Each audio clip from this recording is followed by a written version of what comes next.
Allah Quranda buyurur ki, Allahın köməyi, nəsri gəldi və sən fəth elədin. Məkkə fəth olundu, din ki qüdrətə çatdı. Görürsən ki, cəmaat dəstə-dəstə dinə daxil olur. Bir təfsirçi var, Səfai. Təfsirdə yazır ki, fikir verin nə deyir? İnsanlar dinə daxil olur dəstə-dəstə.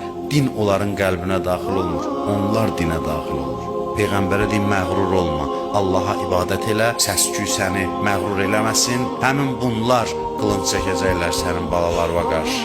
Nəhcül Bəlağənin şərhində belə bir hədis danışılır. Əleyhissalam danışır. Buyurur ki, Peyğəmbərin yanında oturmuşduq, Dəccalı yad elədik. Dəccal axirət zamanda gələcək bir varlıqdır ki, insanları haqq yoldan azdırır.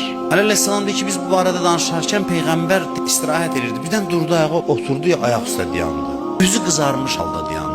Hansı adamın üzü qızardı? Ələm nəşrəh ləkə sədrək. Biz sənin qəlbini genişləndirmədiyimi, hər hadisə onu özündən çıxartmaz. Dedi ki, mən sizlər üçün Dəccaldan başqasından qorxuram. Deyir, zəlalət imamlarından qorxuram ki, haqqın içində bidət yaradırlar. Sizin üçün dini təbliğ edənlərdən qorxuram ki, din adı ilə başqa şey təbliğ edirlər. Buyurur ki, bilin, siz hidayəti tanımayacaqsınız. O vaxta qədər ki, hidayətdən çıxanları tanıyasınız. Əleyhissalam buyurur ki, siz kitabı layiqli şəkildə oxuya bilməyəcəksiniz Quranı. O vaxta qədər ki, Quranı təhrif eləyənləri tanımayasınız. Deyirsiniz, təqvanı tanımayacaqsınız. Təqvanın həddini, yəni günahın həddini aşanları tanıyana qədər.